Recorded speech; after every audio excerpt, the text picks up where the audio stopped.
we're going to go ahead and get started with the meeting. So we have a healthy agenda. So first of all, let me welcome you all. I'm so busy doing this that preparing everything, I think I forgot to do the agenda itself. But welcome to the May 8th Penn Branch Citizen Civic Association. This is a special meeting because during this meeting we have a couple of things on our agenda. So as you know, the May meeting is the meeting where we kind of summarize some of the things that we're doing. But the primary objective of this meeting today is to elect our officers for 2018 to 2020, and then try to keep them on the hook for the next 4 years, if they're good. So, but anyway, we want to welcome everybody and thank everyone for coming. I'm going to roll pretty quickly because I know we have a full agenda here. So I know we have Lieutenant Jameson here. We have great representatives from the mayor's office here. And so we'll start a little bit unusual. We'll dispense and start with the announcements first, if that's okay, if you all are okay with that. Yes. Okay. So we'll start with Tommy Jones, Mayor's Director of Community Services. Is that correct? Tommy Jones, the Mayor's Director of Community Services, because I know he has several other places to go to. Tommy? Thank you so much, President. Thank you so much. My name is Tommy Jones. I'm Mayor Bowser's Director of Community Relations and Services, the MOKERS team. And if you know, in Ward 7 there were 2 representatives, and we have 2 per ward. So we had a transition in our office. The person that handled this meeting was Kayvon Miles. He's no longer with us in district government. And so until we find a replacement for that position, I will be attending this meeting and several other meetings here throughout Ward 7. I actually am your neighbor in Ward 5. I live in Fort Lincoln and have had the pleasure of working for Mayor Bowser for the past 3.5 years. Served as a Ward 5 liaison and then worked my way up to Deputy Director and Director. And so just want to give a couple of announcements.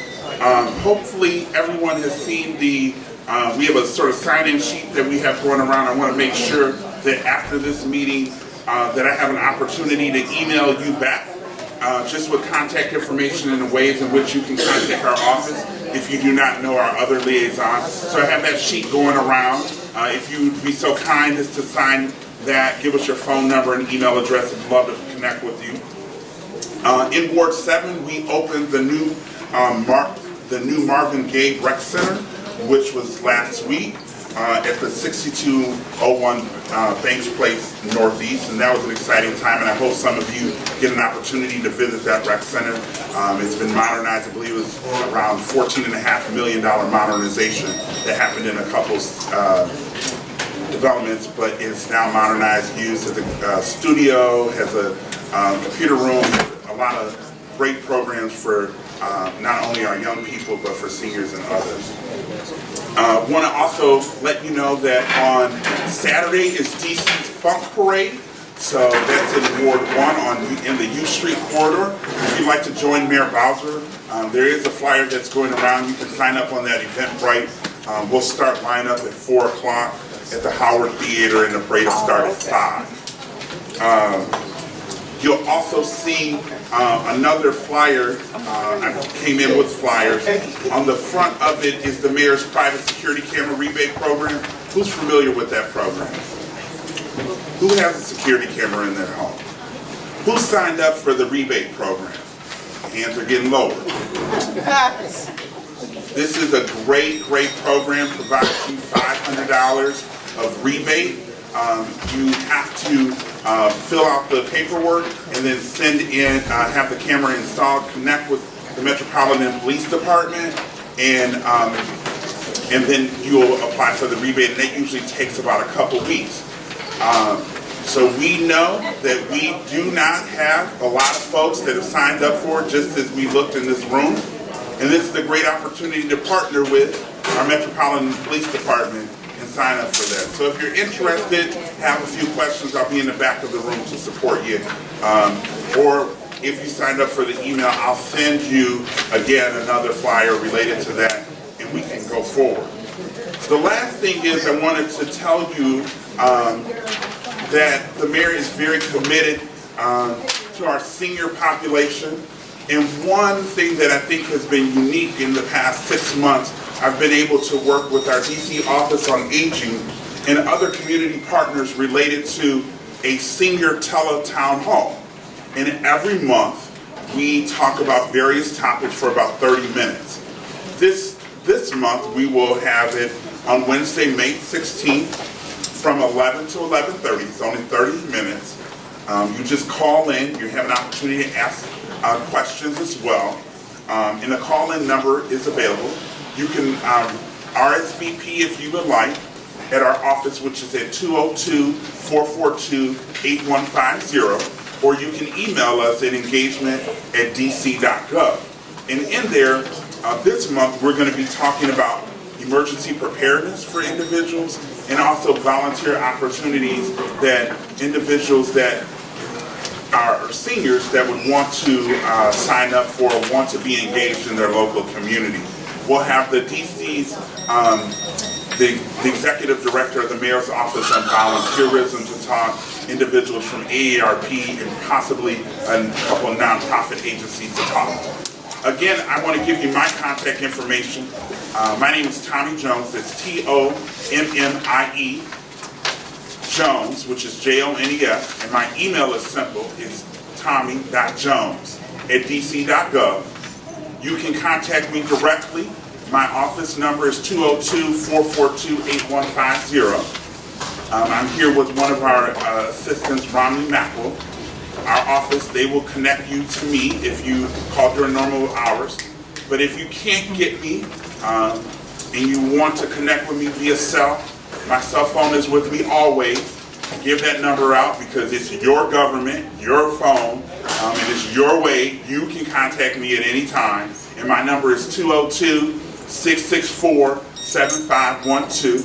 You can text me. You can tweet me at DCTOIE.Jones. You can text me and you can email me or call. So there are multiple ways that you can get the director of the Mayor's Office of Community Relations and Services. I'm happy to serve in this capacity. I'm happy to answer questions if folks, I want to make sure you go through your meeting, but I want to make sure if you have any questions, I'll be in the back of the room for a few moments to answer questions, help you with your constituent issues, or to be a resource to an agency that you may need assistance with. And I know I've already got one issue to follow up on. Thank you again for the opportunity. Thank you, Mr. President. All right, thank you. Before Tommy leaves, I'll mention on the security cameras, you know, we've been pretty big on that. It's on our website. We'll refresh it so it's at the front of our website. Right now, when it comes to actually percentages of people who actually have done it, we're not at the top. We're nowhere near the top. Actually, I think we're kind of left towards the bottom. So right now, I know we have 3 of them on our block. People have done it, and I strongly encourage people to do it. It is a great deterrent. It's not a crime stopper, but it is a deterrent. But I even update it with cameras that are on sale, so try to keep it fresh. So we're hoping that you all will go ahead and subscribe. We'd like to at least have a couple of cameras on every block.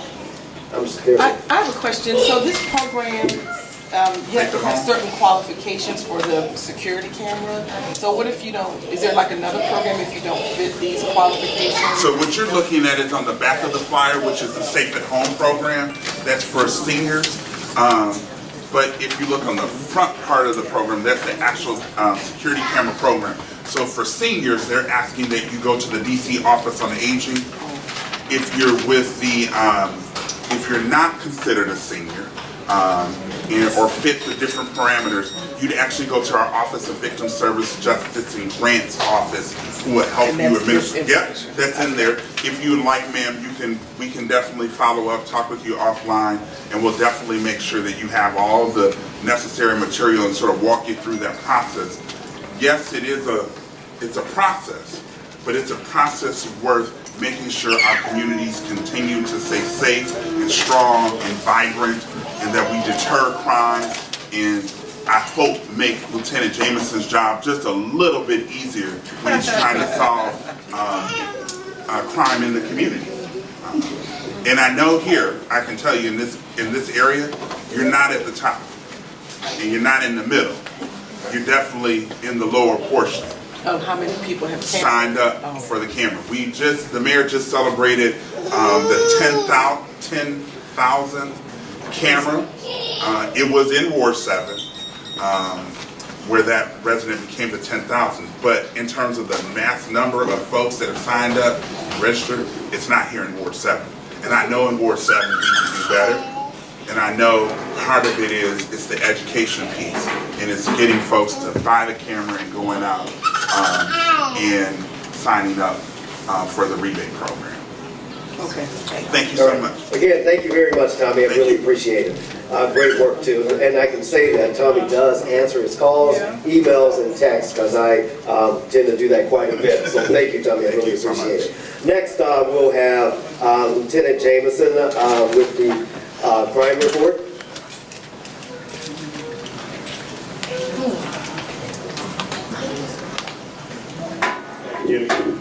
Actually, that crime program helped us solve these guys who's destroying the speed cameras on Southern Avenue.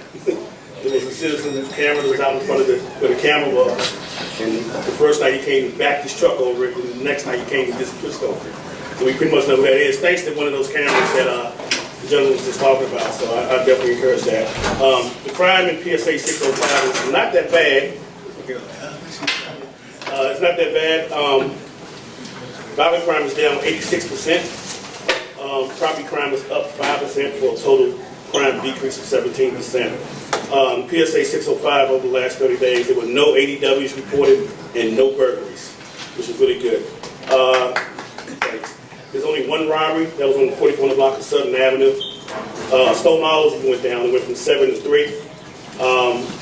3200 block of Penn, the 1500 block of 41st Street, and the 4200 block of Southern Avenue. There were an increase in theft from autos, that's car break-ins. One was in the 3100 block of Penn, one was in the 4200 block of 42nd Street, 4200 block of Mass, 32 block of N Street, 1200 block of Chapin Street, 4100 block of Stanley Street, 1700 block of 41st Place, and the 4200 block of Southern Avenue.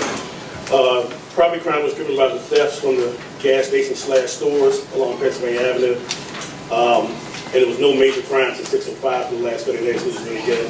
I touched on a little bit about the speed camera damage. Some people think it's a good thing that Robert Hood is out there killing the cameras.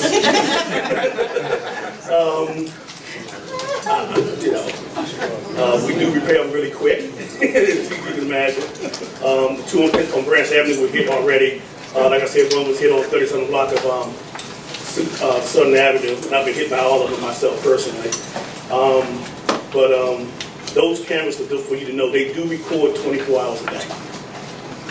So, we can see everything that goes down the street that passes that camera. They do record 24 hours a day. Now we have a camera on a camera, believe it or not, which is kind of crazy. But yeah, it was a home system that helped us solve the case on Southern Avenue that was hit. They usually do it in overnight hours, which is at night.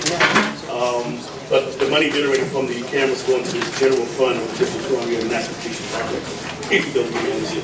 So, and one of those home cameras did help us with that.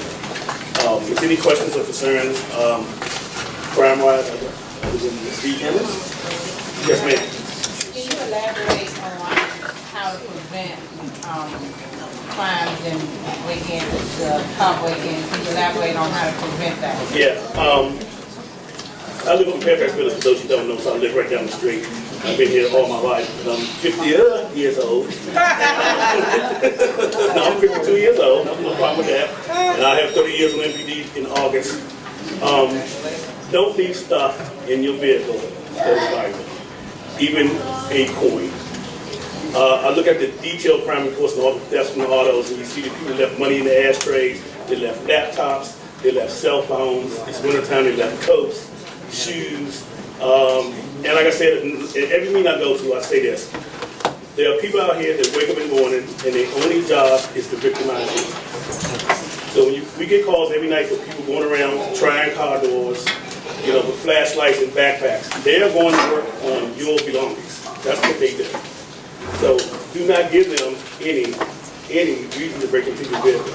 parking well-lit areas. I know there's some that are really dark, especially around Carpenter Street, and I go up there every night because I patrol this area every night. And I know everybody likes trees, but sometimes those trees block out the light. And that can act as camouflage for somebody who wants to break into your vehicle.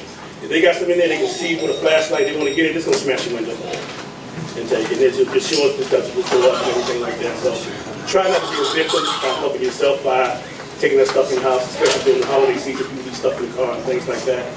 And like I said, there are people get up every morning just to victimize you. So don't give them an opportunity. That's one way to look at that. Anything else?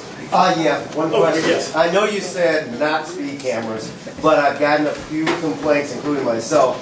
The one on Penn Branch Avenue as you go downhill. On Branch Avenue? Branch Avenue, right, exactly, Branch Avenue, which seems to be a rather aggressive one. Well, it's the most profitable one in the city. It's the most profitable one, but I mean, it's also, It is actually. yeah, and it's also the one I think I receive, and I know there's a lot of complaints. Those cameras, my impression is that they're not supposed to be stabilized or permanent. I know we have asked for a camera a little bit further down on Branch Avenue. Right between Randall Circle and Right, so we're wondering what's the time, or is DC going to continue to, clock dollars on that one, when 9 times out of 10, yeah, I know, but I think this is one where the complaints are so frequent, and I think it should be moved around, so it is kind of it's becoming an issue. Right. So just let us know who to ask if it's not you. You can ask the chief. Okay. Because that camera there that you're talking about has never moved. Right, and it should. Not only has not moved, but they put a light up on it to make sure they get you.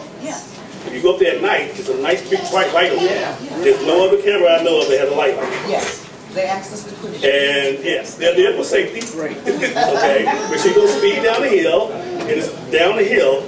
So yeah, that one has not moved. Down the hill, a few accidents there, but then you go other points like Minnesota Avenue where there are accidents, camera moves. So I mean, I think it should be an official letter writing about that, because that is, to me, that's predatory and it's abusive, and it's on a street where there's barely any cars. And to be honest, I think you please maybe 3 neighbors at the consequence of hundreds of other people. So that's abusive. Right, now this Not intentional, but yeah.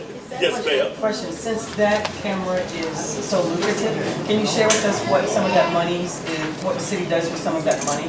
Is it used to help beautify the neighborhood, or You asked me some an other impossible purposes? question. No, it I have goes directly into funds. one fund. To the general fund. The general fund.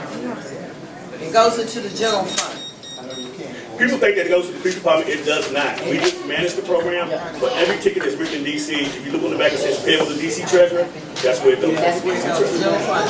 So it can, I don't know what it does, honestly. I don't know what that money goes to. But I can tell you this, it's over $150 million a year. Yes. 150 million. And that's for people who just paying it. If you imagine if everybody paid what the money would be. That particular camera? No, not that camera, but the whole system. That's not including the tickets that we actually write, the DOT write, all that stuff. That's just photo enforcement and real life. So when the council member comes, ask them the question to ask. Or DDOT director. Anything else? No? No crime issues now? Well, hopefully crime will stay down for the summer. The weather's breaking. The four-wheelers and the dirt bikes are out. I know you probably saw last week one crash into one of our police cruisers and got killed. Just to give you slightly a little bit background, and I can't talk about it fully, but we did get a call for that particular bike for shooting off that bike. Shooting. So, but also, pop out, gun. So, and we did recover shell casings and things. And when the officers went to look for him, he's coming down the wrong side of the street. And when the cruiser came out, he hit the cruiser. And they don't wear helmets. So you can imagine what happened after the collision with that. He didn't survive that. And now, our newer police vehicles, if you don't know, all our doors are armored on it. For safety protection for the officers, so you can't shoot through the doors. So him hitting that door, it's like hitting an armored truck. So he didn't have a helmet on, and they were out here doing stuff in the middle of the day with guns and things. It's done an investigation, of course. But they're coming out. We already have a plan to deal with these four-wheelers. We cannot chase them. because that would cause more problems in this work, honestly. Yeah, so. All right, yes, sir. I sent a proposal that those ATVs be licensed, given tags so that if they do something illegal, at least now you have a tag, you can actually go after the person. Right. Good luck with that, because all the ones I've seen have no tags and 99% of them stuff. You almost will not see no tags in those videos. I'm just being real with you. You're not going to see them. They still come from West Virginia, Southern Maryland. They come up here and they race and stuff. They go online to social media and they do various things and they meet up all of a sudden, especially Southern Avenue and Branch Avenue, the church parking lot on the Maryland side. You can see them every Sunday. You sit out there long enough. They get on social media, and next thing you know, you got 300 or 400 of them. So they well organized, but none of them have tags on. Like I said, they don't wear helmets, and most of them wear masks. If you see them. Yeah. Anything else? Okay. All right, Jimmy. All right, very much. All right. Thank you very much, Lieutenant Davidson. Again, thank you very much, County Jones and the people of the Mayor's Office. Appreciate it. And again, countdown, like I said, we're, our apologies, because I know we normally have food and refreshments for this meeting, but I think in the zest to make sure that we had everything prepared for the elections, there's this one little thing we forgot, and it was like who got the water and who got the food. But again, with one more meeting to go, I can tell you that personally I'm exhausted. I enjoyed what I've done. It's been a great run for 4 years. I'm very appreciative to Roy Ward, who's really stuck in for the whole thing, Jacqueline Cannon, Tawana Banks, Laverne Thomas, who I keep killing her name, Laverne Thomas. But I'm very appreciative of everybody for what they've done here. And again, it's been a lot of work on our side, a lot of things, but the key thing that we want to do is make sure that there's a continuum, that the momentum does not stop, that the gains that we have continue. But the most important part is that remembering what the original mission was with Ben Branch is really building a strong community. And if you don't have a strong community and if we can't work together, then it's just all a vain point, a moot point. So with that, one of the things we're going to do prior to the elections, we're going to do wrap-up community reports. And just to let you know how things will work next, June we'll swear in the new officers, and then the new officers will take over and under their jurisdiction after that.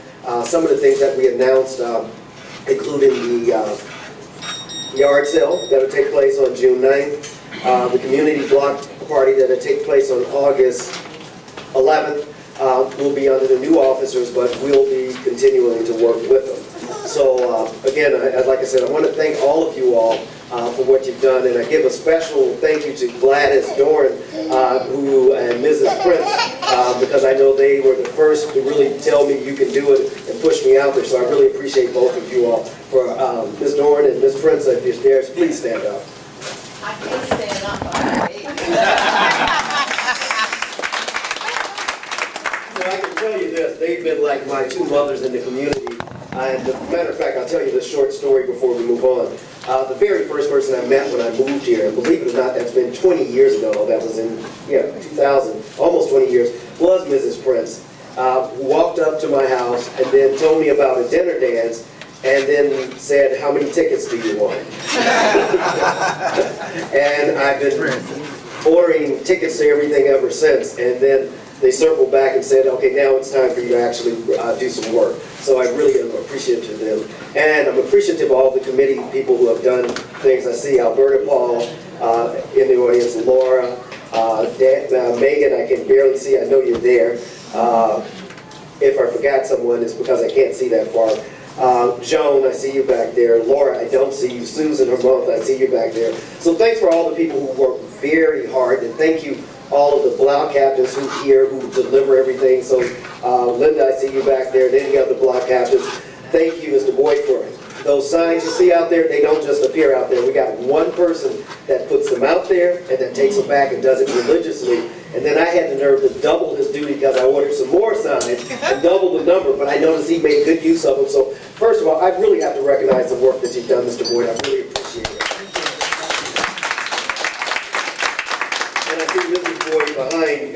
discreetly sitting there, so don't hide. Next, what we're going to do is we're going to do, very quickly, we're going to do committee reports, and then we'll start with talking to the candidates. For that part, I will shut up. I'll turn it over to Earl Williams and Roy Ward in the nominations committee. So with that, I'd like to just do a wrap-up committee report. If you defer, we can do it in June. If you want to do it now, you're welcome to do it now.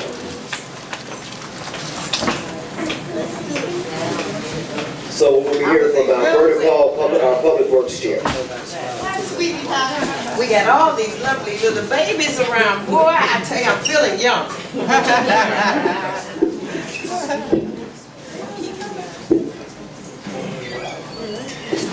I'm going to be very quick. I believe it was February we had the director of DDOT here. He asked that if you have something to send, and I did receive a nice detailed biking thing from Kyle. Is Kyle here? Kyle, stand up to be seen. And because of him, the things that you young people, and some of you seasoned people who still ride bikes, the Penn Branch biking plan is being reviewed and analyzed next Wednesday, because they have this meeting every Wednesday. And I just got his today at 3:30, so I kind of missed it getting into the pod for tomorrow's review.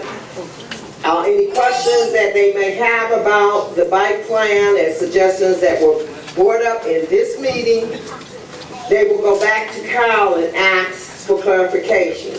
But there will be a detailed response from the director and the associate director for bike and planning.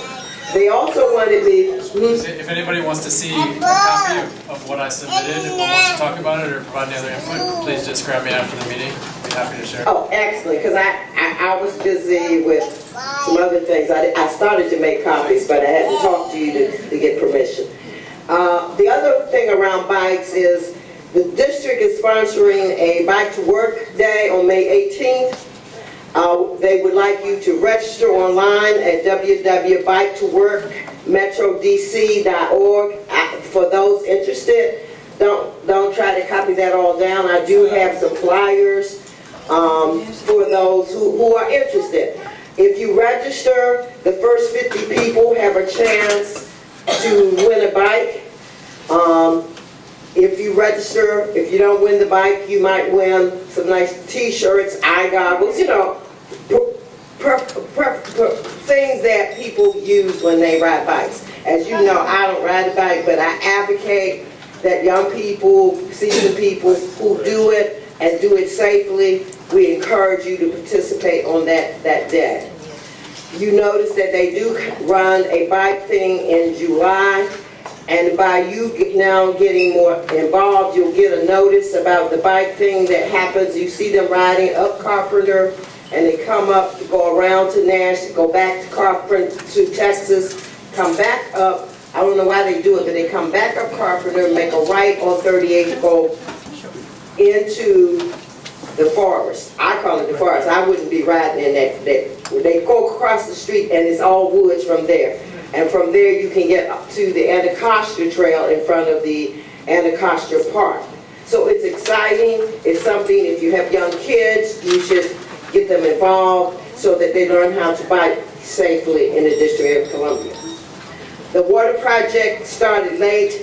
We had announced that it was going to start in December. The water project in your community is covering the 3200 block, 33, 3400, and 3500 block of Highwood Drive Southeast, to include Highwood Place. Yes, this Highwood Place. I have advocated, they have conceded that anybody that has lead pipes, if you want them removed while they are working now, it will run somewhere from $650, not to exceed $1,500, to remove lead pipes from the private side. They take care of the public side.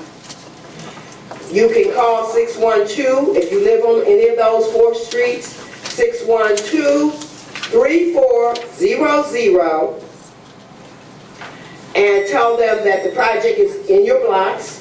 You would like the engineer to come out and he just will dig from the curb 2 feet in and look at your pipes. Or if you've recently bought, for the young people here, they've already done it, and they can then look at their database and automatically tell you via phone that, no, you got copper, no, you got galvanized steel, yes, you have lead, will come out now and begin to do the work. They will, part of that proffer is that you can pay it off monthly on your water bill.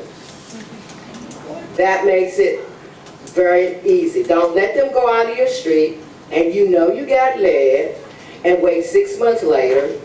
The estimated fair market price for that work is $6,200 to $8,500. It has nothing to do with whether you're a senior or a young person. As long as you are a homeowner, everybody gets a low price that's fair from DC Water. Roberta, could you go over the prices again of what the program would cost if you take advantage of what you're suggesting? They estimate that it's $650 to $1,500 depending on how far in your pipes go before they are inside the wall of your house. Some people have short yards and it's less than 300 feet. So yours could be $650 or less. Some people have very long front yards before that pipe hits that wall that goes inside of your house. So it might be the maximum. The experts will come out and do the appropriate measuring and give you the exact price. Can we have the number again, please? 612-3400. Thank you. That's DC Water. They should be finished in the next 40 days. All of the blocks that I mentioned, when they complete it, they will come back with a separate contractor and redo fully the width and length of your street. So don't worry about how it looks right now. It will be the nice solid street you had prior to the construction. If you have any issues before then, call 612-3400. Any issues whatsoever. But I've been monitoring some of the neighbors who live on the impacted streets have been monitoring them. They've been doing an excellent job shutting down on time at the end of every day, cleaning up the street at the end of every day. So we are proud of the project they're doing. The next projected project, and I'll quickly finish my utility companies, is Washington Gas. Washington Gas, as you know, I announced that they are being bought by a Canadian company. They have some projected work they want to do for 3300 block of Highwood Drive. One of the things they want to do is replace. Yeah, they want to replace the gas lines from Branch Avenue up to Carpenter Street because there's a lot of geological movement of the ground on that street. They will send us notices when they're about ready. Every resident that's impacted will get a note in their door and a direct number to call if there are issues and concerns. If they haven't started, like I said, it's in 40 days that they propose they start. You still have a right to call Washington Gas if you smell gas. That street has had 8 ruptured gas lines over the last 9 months. Almost one a month. Which street is that again? 3300 block of Highwood Drive. Okay? If you have problems with trash and trash pickup, please call DPW Sweep. And that's DPW at the back of the room, right? Oh, you gonna come up and speak, DPW? DPW has done I'll conclude with my flyer and let DPW talk, but I just want to thank DPW. They have continuously, for over 30 years, supported the Public Works Committee at the 911 park that many of you have helped to keep clean. They pick up our trash when we do that cleanup on Saturdays. They provide us free mulch at that location. And now I'm gonna be able to beg them for some more things for our cleanup for this year. We would like to have a cleanup probably after Mother's Day, because Mother's Day is this weekend and next weekend is too close. We'll need to put out flyers. If we do it the end of May for the 911 park, we need to do that. Last but not least, there is a free shredding here at the church. We like to encourage those who are available, who are flexible on their jobs. On May 17th, there will be a huge truck and DPW is going to be telling you a bit more about the truck. You can bring 3 boxes of old taxes, old wheels, old love letters that you don't want to just throw in the trash, and have them shredded. But most importantly, the church, along with the Office of Aging, AARP, DPW, and other agencies are having workshops inside. So you can come, drop your things that Thursday at the truck. And the first workshop is at 10 a.m. and runs to 11:30. And what is it about? It's about how to avoid these frauds, these scams, and these thefts from your banking accounts and cards. That is very, very important. And how not, and stop switching your utilities. I close and turn over to DPW. One last word. Verizon, Washington Gas, Pepco, if it ain't broke, don't switch. Thank you.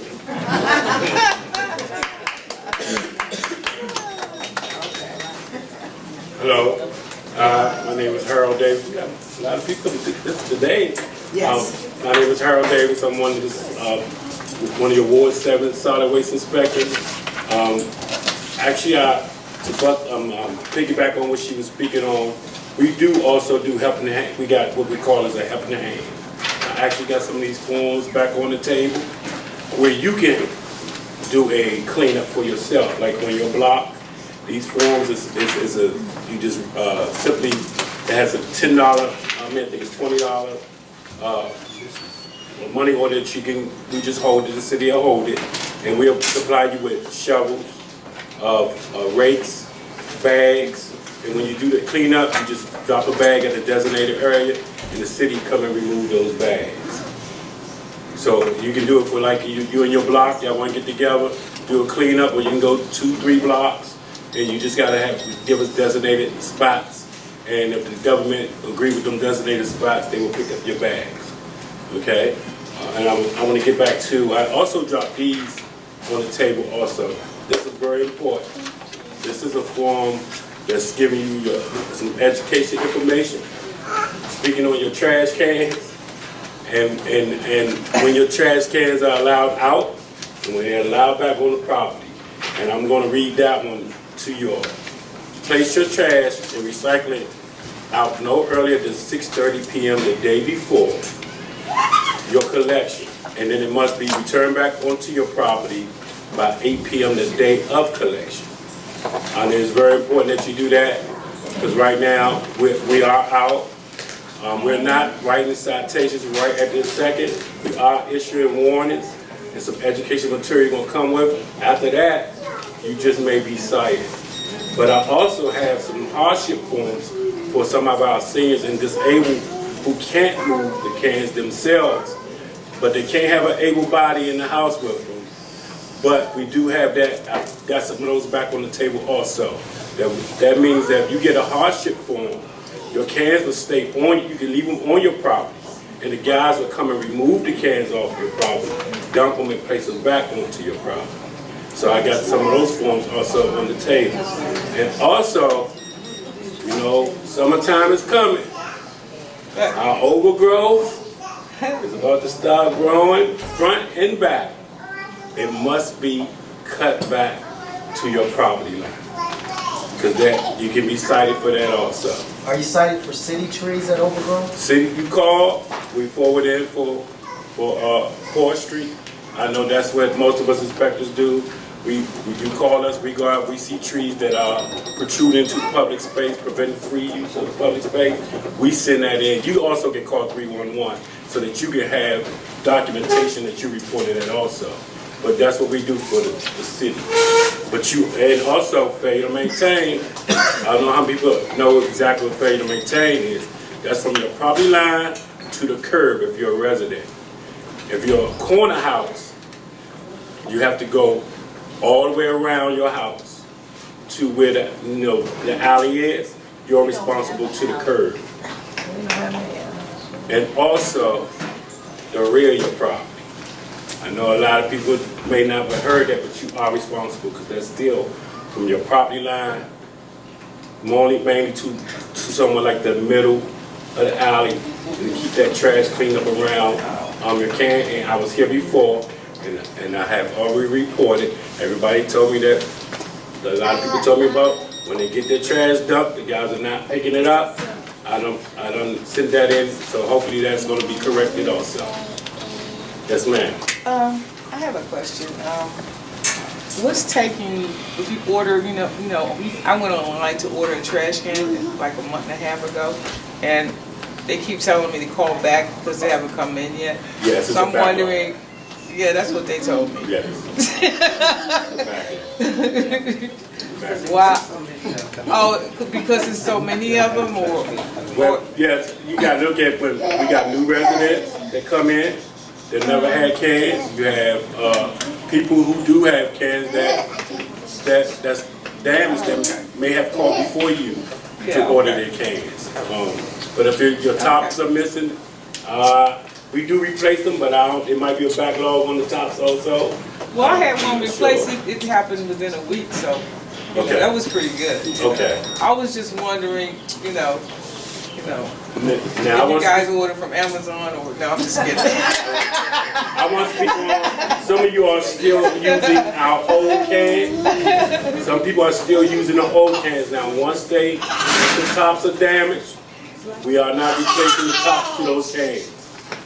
How much that gonna cost?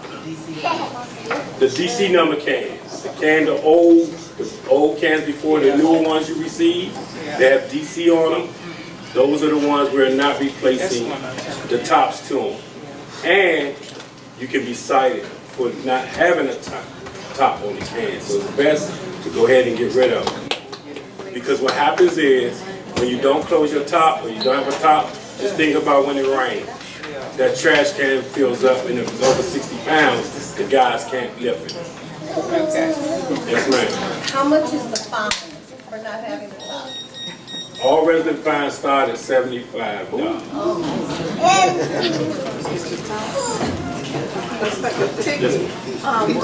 Will they pick up if you have like stuff inside of a black bag that's not in the can? Like No, when ma'am. you're doing your yard work and stuff like Well, that? yard waste, yes. Yard waste, you call 311. Oh, you have to call? Yes. And Okay. they'll tell you when you put up the yard waste. And some guys may take 2.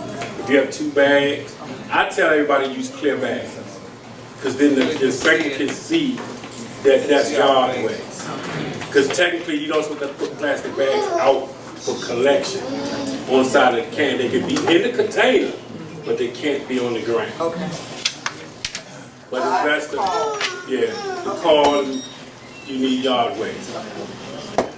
Pick up. Yes, So ma'am. is cut wood considered yard waste too? Like if you have some old logs? Like Yes, but you bundle that up. They have to be 4x4. Okay. And you have to wrap it up. And what, just like a particular type of rope or any type of rope? Well, no, it just has to be tied up with rope. It's not a specific type of rope. It just has to be bundled, where it's not all scattered out. Okay, and do I call 311 311 to arrange a pickup? Yes. Okay. Thank you. Yes. Okay, so if the can's old and busted and we're on the waiting list to get a new can, and we don't have a top, they're gonna give us a fine for $75? No, if you call, you can call. Because what happens is, Okay, so they put us on a list so they know? what happens is they call, you order cans, you explain that situation. I've been getting emails telling me the address of the properties that are waiting for containers.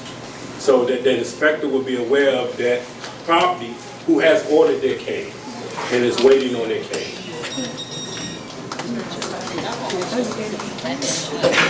Okay. Any more questions or? Okay, I will. Okay, if you have any more questions, you'll be in the back of the room. And right before we go to the next part, I just want to recognize a couple of other committee members. Belinda Pauls Anderson, who has been working diligently with the Senior Health and Wellness Committees. Belinda, hi. And then a while back, I mean, there was a real big, a lot of talk a couple of months ago, several months ago, about how delicious the food was that we served here. A lot of that food when we were having the big meals and when we had the Christmas meals, that was prepared by one single resident that lives in Penn Branch, who did it out of the goodness of our heart. And we greatly appreciate it. And I can say this, and I'm going to speak real bluntly since I got one more month and I don't care. But, you know, people do what they want to do and they do it out of the goodness of their heart. Some people complained and was worried about what we paid for, but it was already paid for. Residents liked what it was done. But I can tell you this, I'll tell you this, I hope going in for this next agency that people spend a lot less time complaining and more time constructive criticism and getting in there and working, because every time someone complains, I'd start a committee and say, who wants to be on the committee?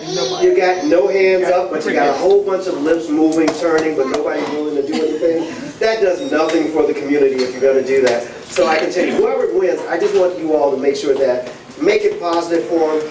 If you have a complaint, jump in to see how you can fix it. But if you're standing there pointing and criticizing, keep it to yourself. And we can do without it. So I'll be blunt. And the person that I'm recognizing for all that work with the cooking is Miss Janice Strickland.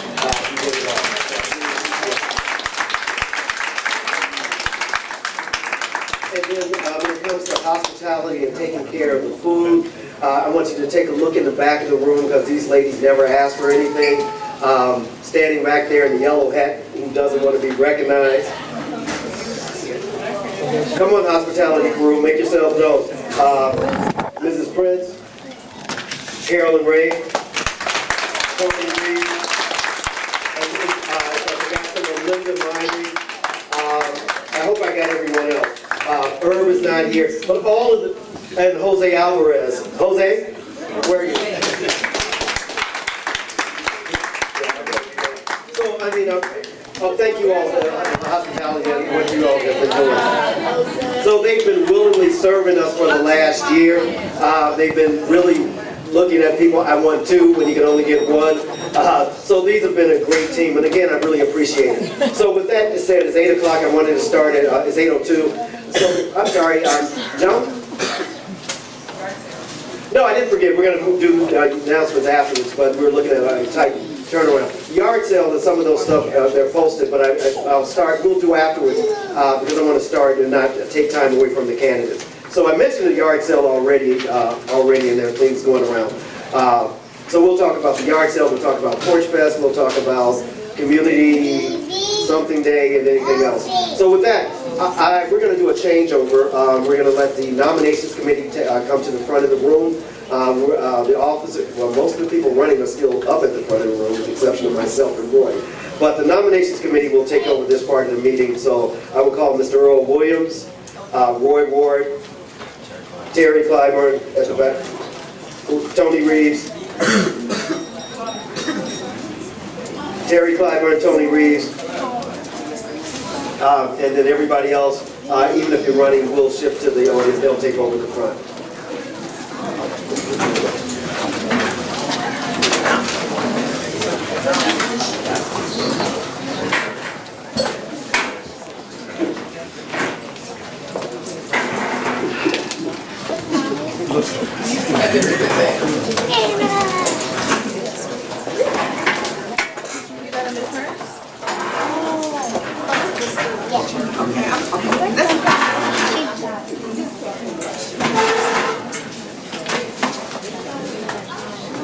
All right, good evening. So every 2 years, we put together a nominations committee to find the officers for the incoming term. Often it's a struggle and it's a very difficult job for the nominations committee. This year, we had kind of a remarkable thing happen. The person who was heading our nominations committee was then nominated for a position. So at that point, stepped back to allow others to take over the responsibilities, but did a lion's share of the work. And so for that, let's give a round of applause to Mr. Elson Nash.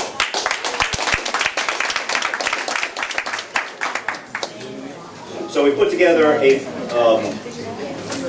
the ballot, and put together everything for tonight. I just want to read a couple of sections from the bylaws that dictate how we're going to go through this. So, Article 6, Section 1, time of election, the officers are elected by ballot at the May meeting, each even-numbered year, and serve a 2-year or until their successors are elected and qualified. Jimmy and I have been here for 4 years, so we're going to find successors. The officers shall be elected by a secret ballot. A majority of those voting is required for the election. We have a great turnout. Thank everyone for coming out tonight, so we'll definitely have a majority of votes. Those elected take office June 1st. No person may serve more than 2 consecutive terms in any office. Section 2, nomination procedure. A nominating committee shall be selected biannually in January by the executive committee. It is a duty of the nominating committee to present at the April meeting a slate of at least 1 candidate for each office whose consent has been obtained and who is a member in good standing of the association. Additional nominations for any office may be made from the floor provided that consent has been obtained from each nominee. So in April, we didn't have a list of candidates to present. It's taken up until the last few weeks to find candidates for each position, but we're there now. So I'll just repeat that last part. Additional nominations for any office may be made from the floor, provided that consent has been obtained from each nominee. So we're going to have Terry Clyburn. He's going to come up, read the bio for each candidate, and then allow them to come up and address the community and let them know why they're running in their vision. Okay, good evening, Terry Clyburn. I'd like to present you the biographies for the candidates for the Civic Association for 2018 and 2020. Mrs. Shannon Thomas, candidate for president. Shannon Thomas is a native Washingtonian, was born and raised in Penn Branch. She is the mother of one 1-year-old son and is a college graduate. She loves to give back to her community by doing events and staying involved in the community. She loves Ward 7 and she's a supporter of early education. She's a government employee, is very creative, and wants to achieve bridging the gap between the new and old in the community by promoting cohesion within our community in Ward 7. Ms. Shannon Thomas is the nominee for president and is not taking nominations from the floor. This time I'd like to present Mrs. Shannon Thomas.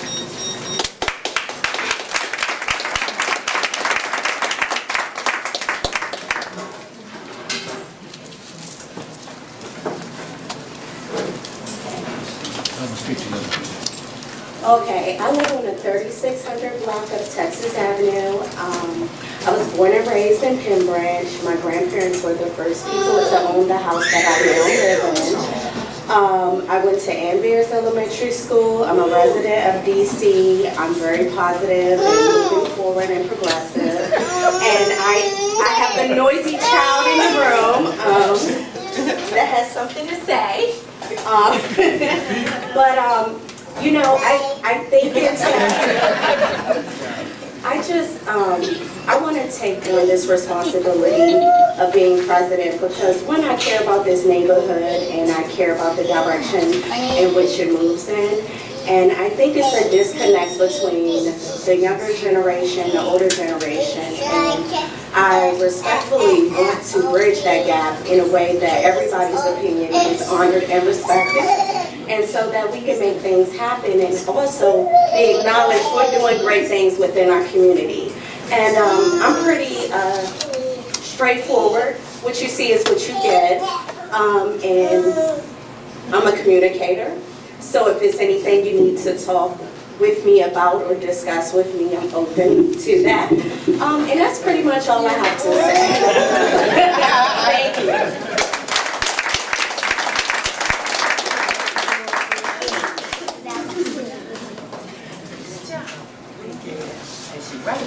Okay, thank you, Mrs. Thomas. nominee for Vice President is Jacqueline Cannon. I'll present her biography. Jacqueline Cannon has over 35 years of IT experience in technical sales, business development, and professional services. She has held various positions with numerous Fortune 100 companies throughout her career. She is currently a solutions engineer with a leading managed services firm in McLean, Virginia, where she architects and manages storage, backup, and infrastructure as a service solutions for government clients. Jacqueline is currently the Correspondent Secretary for Penn Branch Civic Association. She joined the board in 2016 with the idea of helping the Civic Association advance its goal of bringing sensible development to her community. Jacqueline is also the president and CEO of J. Cannon Enterprises, LLC, a conglomerate of business focused around background investigating, property management, and women's personal safety.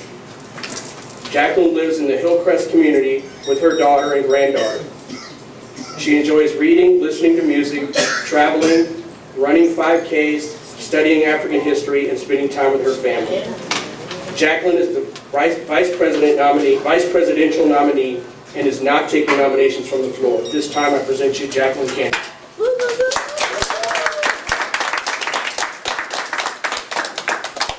Good evening, everyone. Good evening. I am delighted to be running for vice president. I am also delighted to announce that I have been living in Hillcrest for 20 years. Hillcrest, Penn Branch. I'm sorry, where did I say? Hillcrest, Penn Branch. I've been living in our neighborhood for 20 years as of this month. So I am really happy to have my daughter here with me tonight, my granddaughter. That's another reason why I'm so passionate about holding office and continuing to run, aside from Jimmy's insistence, me staying involved. But I want to be an example, and how better to be an example than to lead from the front. One day I want my granddaughter to be standing up here and leading in this community as well. So I'm happy to be supporting the president and all the other officers that get voted in this evening. And we're all going to be committed to continuing the legacy that Jimmy and Roy and all of the previous board members have left behind. So we're ready to move forward, and we're ready to continue working with each and every one of you to help move the community forward. So please vote for me tonight.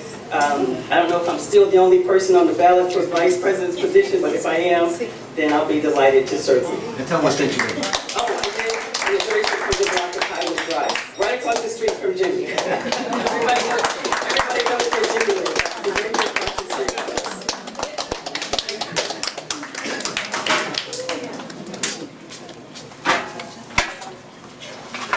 the The nominee for the treasurer of the Civic Association for 2018-2020 is Ms. Tawana Banks. Tawana is a native Washingtonian and has been a resident of Penn Branch for 9 years. She is proud to have been active with the Civic Association, serving as recording secretary. She also organized the Easter egg event in 2017 and the Penn Branch Community Block Party. She is excited about the role of treasurer. Ms. Tawana Banks is the treasurer nominee and is not taking nominations from the floor. Ms. Tawana Banks.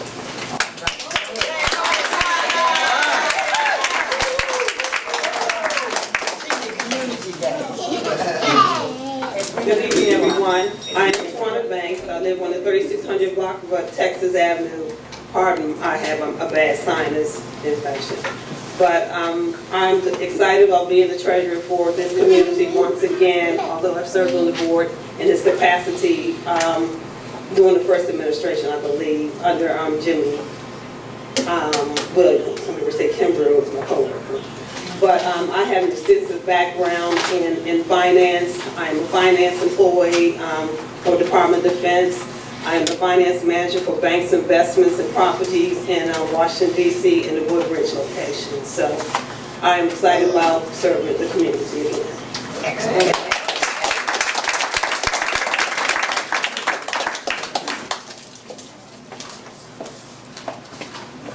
Ladies and gentlemen, the nominee for recording secretary is Kyle Murphy. Kyle Murphy moved to Penn Branch in 2017, 10 years after first visiting the community and aspiring to one day call it home. He lives at 3615 Carpenter Street with Kathleen Holmes and Sadie, the border collie, which we all know. He feels privileged to be a member of the community and to carry on the legacy of friendship and gathering on the corner of Carpenter Street and Texas Avenue that began with his predecessors, the Dempsey family. Kyle is a policy advisor on Africa issues for the Department of Defense and previously served as President Obama's principal advisor on West Africa. Kyle is the nominee for recording secretary and will take nominations from the floor. Mr. Kyle Murphy.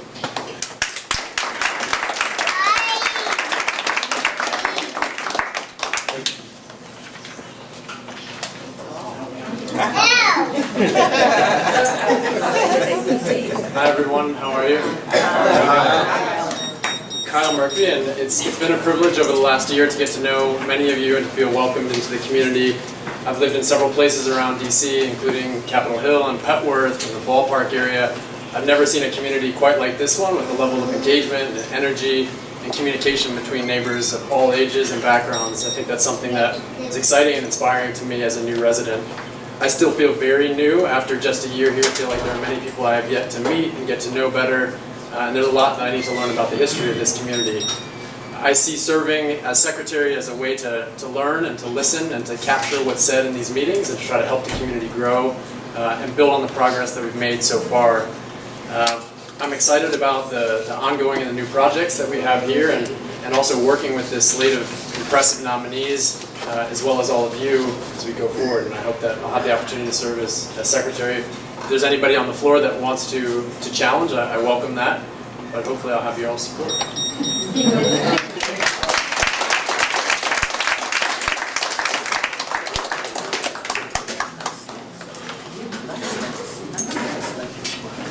Okay, the nominee for Parliamentarian is Ms. Roberta Thomas. She has been a resident of Ward 7 and the Penn Branch community for over 50 years. The majority of her childhood and adult life has been right here in this neighborhood. She currently resides in the home she grew up in and raised her own children in as well. Her background is finance and budget. Her passion for this community is about positive change and growth. The Penn Branch community that she knows and remembers has always been a community of business owners, leaders, professionals, and families that all work together for the greater good of this neighborhood. Laverne is the Parliamentarian nominee and is not taking nominations from the floor. Ladies and gentlemen, Ms. Laverne Thomas.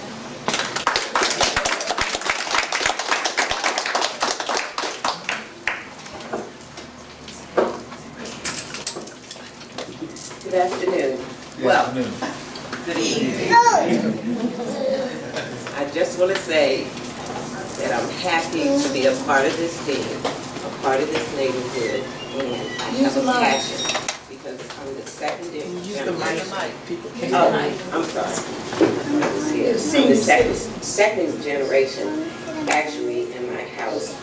My daughter, the third, and hopefully Sebastian will be the fourth. So my intent really is to help this neighborhood move forward. There are some things that I see that I like. There are some things that I see that I don't like. So hopefully we can be committed and working together. That's it.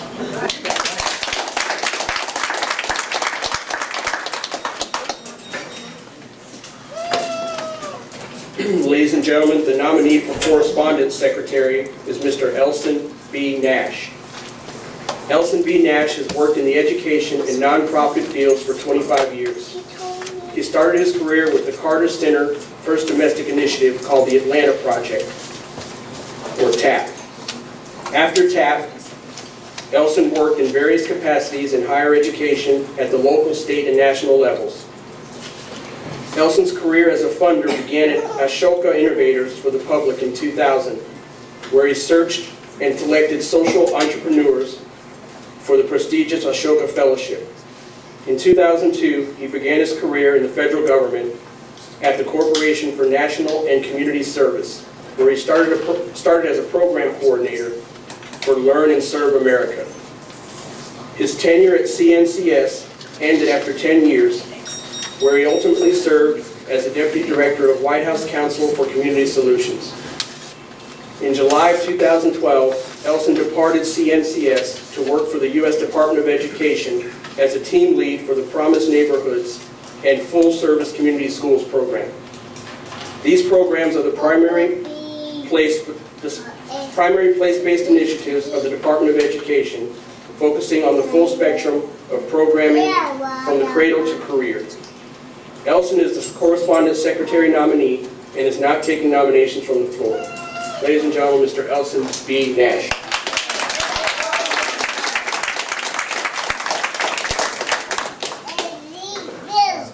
Well, you all know, since I said 25 years working, I was about 2 years old when I started. Seriously, it's a joy to live here in the community. I love kids. I love the fact that kids are here.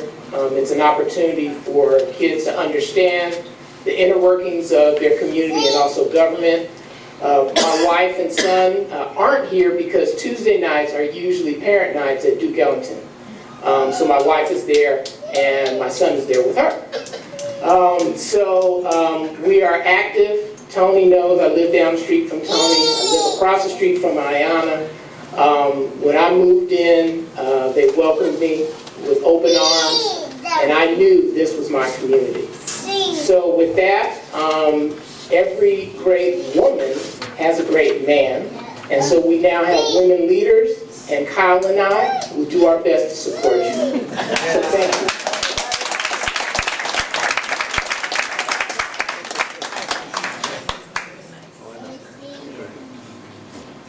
Okay, so the process going forward is we need to determine if anyone is going to nominate themselves from the floor for recording secretary. Take that as no. Okay, so the ballots that we created will stand as is. We're going to need a few minutes to get them together. Once we get them together, we'll vote, we'll put them in the ballot box, and then Earl in the nominations committee will count them for us. Earl Williams, who sitting behind me, a long-standing friend of both Jimmy and I, and a mentor for us as we've gone through this process, being a community activist, and Earl and Karen both have been community activists for a long time at Hillcrest. We've bounced a lot of questions off of them, we've welcomed their feedback, and they've been great. When we started this process for nominations and the elections, we didn't want to have just us as myself being a current board member or nominations committee be there for counting ballots. We wanted someone outside to give the notice of impropriety and transparency. So we're going to take a few minutes, we're going to set up the ballots, and then we will process them up front. The ballot box will be back here, and it seems like as of now, every candidate will be unchallenged. Yes. All right. Amen.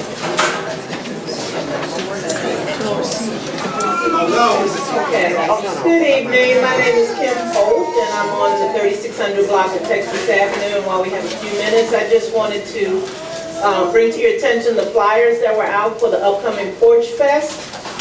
Porch Fest, if you don't know, I can just kind of give you a little bit of history about it. It's just like a kind of a, I would say, it goes around the country where it's a festival where you really have a appreciation of music, different genres of music that's done in an informal setting in communities where people just come together, neighbors, side neighbors, across the city, and you just celebrate music, all different types, young folks. We have some school groups, we have a jazz band from School Without Walls, we have alternative, we have indie, we have, it's just all types. We have of course, this is Washington, D.C., and so it's kind of a celebration of not only just the different genres of music, but the community and the spirit of community.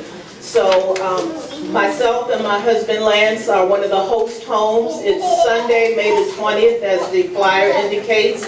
And it's going to kind of rotate from house to house to house, so everyone's hopefully. This is our first one. The first one in this area was in Tacoma Park. And then after that, I think there's been one in Adams Morgan, and there's been one, I believe, in Eckington and Rhode Island Avenue.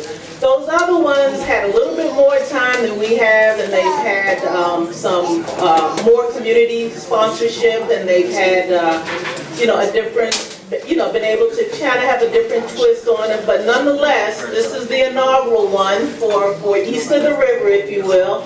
So we just hope that everyone spreads the word. The bands are very excited about participating. They put the word out. Ayanna Smith is the coordinator and lead on it, and there's been a committee of people who have been meeting at various times and doing things online, and the neighbors have graciously stepped up and host. For those who don't have a traditional porch like us, we're having a driveway fest, but nonetheless, we just hope that everyone, if you're available, Sunday, May the 20th, from 1 to 6. Again, the schedule's on the back, and if you want to come, hang out, bring your own chair. And if you have any questions, Ayanna's here. If you want to help out, or anything you want to do to support the community and the effort, I'm sure it is greatly appreciated. Thank you.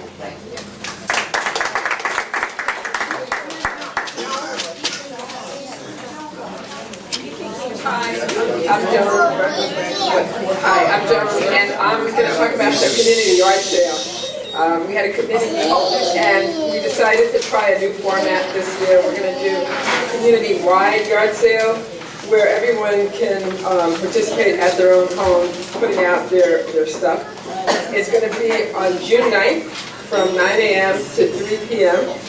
We are asking for a $15 donation to Penn Branch Citizen Civic Association. So you can give me a check or cash, and I will collect the donations. For that participation fee, we will provide advertising in the Washington Post and East of the River. We will also post on the listservs, and we will provide signs which will be put out either the night before or the morning of early for the, advertising the blocks that are on the blocks that are participating. We also are going to have the participating addresses, if you want your address or if you just want your block, on the community website. So we will also be providing flyers as well. Flyers will be distributed by block captains about a week before. We're going to provide an electronic copy of the flyer to participants so you can make your own copies and distribute them wherever you would like to do that. And it's a new format for us, but we have a lot of community members who go to these regularly in different communities, and we've seen that it's been successful in other communities. So we're going to try it in our community and see how it goes. The rain date is June 16th, but the yard sale date, plant date is June 9th from 9 to 3. And if there are any questions or people want to contact me, if you want to participate, I have a sign-up sheet, so please see me before you leave.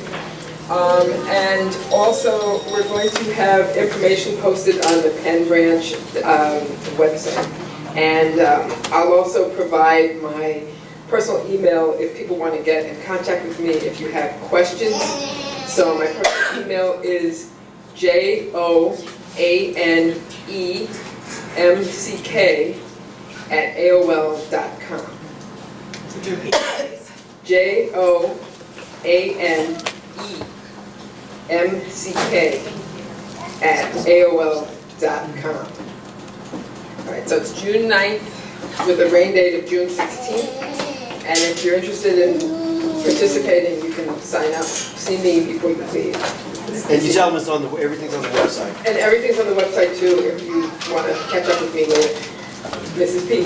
I just would encourage you to put it on WTOP and WRC. It's free. Okay. We need to blast it starting right away on these radio stations. Okay. That's how people, I discovered Brooklyn's, they did their flea market like this, and I happened to be driving over there in the Brooklyn area and had WTOP on. I'm like, garden stuff? All you gotta do is say garden to Miss P. So again, Would you get the contact information for the radio station? I'll forward you what we use at DDOT. Okay, that's great. It's gotta be, no And I think I covered everything. All right, so are there any other questions or? All right, so please see me if you're interested in participating and if you want to get your address on the list.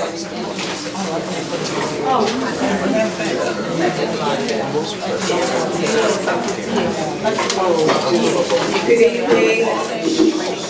My name is Rosemary Crockett. I am speaking on behalf of a golf tournament coming up. Any golfers in the room? Good. Anybody with any friends who are golfers? Okay.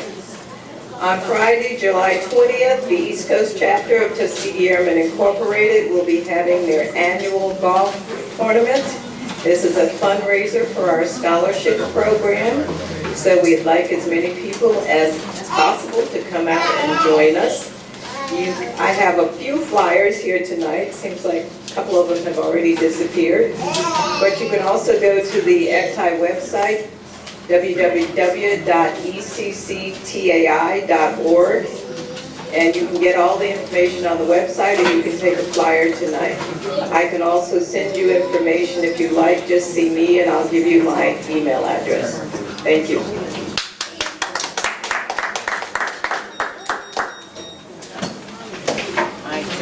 So the last couple of years, we've had the Penn Branch Block Party in the 3600 block of Texas Ave. It's been great success the last 2 years. Seems to be our flagship event now. We're going to look for volunteers. It's going to be on August 11, 2018, and a rain date of the 18th of August. It's going to be from noon to 6 p.m. If you're interested, you can email us at info@pennbranchdc.org. Speak to Tawana or any of the outgoing or incoming officers, and we're going to start putting a game plan together so that we can collaborate together as the old board and the new board to make this event a success once again. So. Okay, I have election results, and I'm proud to say that everyone that was nominated has won by a majority of the votes.